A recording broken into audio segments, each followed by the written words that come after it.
Humans are hilarious. We can play video games for 2 hours straight, scroll through TikTok till our thumbs need physical therapy, and binge an entire Netflix season while convincing ourselves it's just one more episode. But ask us to sit down and study for 30 minutes, suddenly our brain acts like we're doing hard labor. We'll open the book, stare at one paragraph, and somehow end up reorganizing our sock drawer because apparently that counts as productivity now. Here's the paradox. Deep down, we know studying, exercising, or cleaning our space is good for us, but we still choose quick dopamine hits, games, scrolling, TV, over anything that requires effort. So why do some people seem naturally motivated while the rest of us are fighting for our lives every Monday morning? And the big question, can we actually trick our brain into liking hard things? Part 1. Dopamine. It all starts with one tiny chemical, dopamine. People call it the pleasure molecule, but that's wrong. Dopamine doesn't make you happy, it makes you want. It's the craving chemical. Think of dopamine as the invisible reward dangling in front of your face. You haven't even earned it yet, but the thought of it gets you chasing. Part 2. The rat story. To understand how powerful dopamine is, let's talk about the lab rats.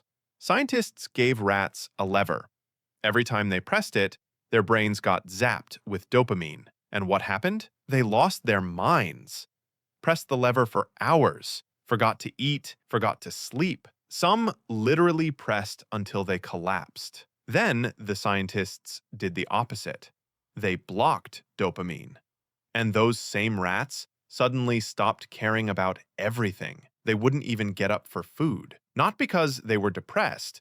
If you placed the food in their mouth, they'd still eat it, but they had zero motivation to move for it. Sound familiar? Yeah, that's us. Dopamine isn't about enjoying the reward, it's about chasing it. Part 3. Dopamine Tolerance.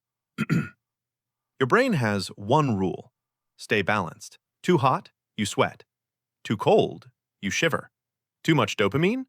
Your brain adapts. When you flood it with junk, endless scrolling, junk food, notifications, it dials down dopamine receptors. So now it takes more stimulation to feel normal. It's like eating dessert every day.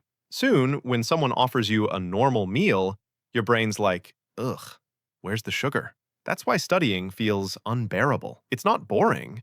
Your brain is spoiled. It's used to fireworks and flashing lights. A textbook feels like a candle. That's dopamine tolerance. Your motivation isn't gone. It's just buried under too much cheap pleasure. Part 4. The detox. So, what can you do? Reset it. A dopamine detox isn't about quitting life. It's about lowering the noise so your brain can appreciate the basics again. Think of it like this. If you eat dessert every day, a salad tastes like punishment. But if you stop eating dessert for a week, suddenly that salad slaps. Same idea.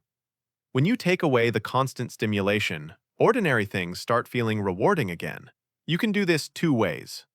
1. Full detox. 1 full day, no phone, no social media, no junk food, no YouTube. You'll get bored, yes, but that's the point. When boredom hits, suddenly reading or journaling feels exciting. 2. Light detox. 1 small break a week. Maybe no social media on Sundays or no gaming on Wednesdays. It's a mini reset that keeps your dopamine levels from spiking non-stop. This isn't punishment, it's a recalibration. You're teaching your brain that normal things can feel good again. Part 5. The Reward System. Obviously, you can't detox forever. Life still has its candy bananas. So build a system around it. Work first, reward after. If you scroll first thing in the morning, good luck studying after. Your brain already got its dopamine hit. Instead, flip it. Work for an hour, then reward yourself with 15 minutes of scrolling or a snack. 8 hours of work? Sure. Enjoy a guilt-free movie. The key is simple. Dopamine comes after effort, not before. That's how you train your brain to crave the right kind of reward. Part 6. 5 tricks to outsmart your brain. Now that your dopamine is under control, let's make hard work feel less painful. 1. Gamify it. Your brain loves games. So make your tasks feel like one. Track streaks, give yourself levels, collect fake points if you have to. Tiny wins add up fast. 2. Start small. Don't climb mountains. Start with a step. Tell yourself just 2 minutes. Once you start, momentum takes over. 3. Quick rewards. After each mini-task, give yourself a small hit. A snack, a song, a break. It keeps your brain hooked in a healthy way. 4. Accountability. Humans alone are lazy. Humans with friends? Suddenly motivated. Work with people, share progress, or just have someone who'll call you out when you slack. 5. Identity shift. Stop saying, "I'm lazy." Your brain listens. Say, "I'm someone who follows through," and act like it. Your actions eventually catch up to your words. Part 7. The right kind of reward. At the end of the day, dopamine isn't bad. It's why we build, create, and survive. The problem isn't dopamine.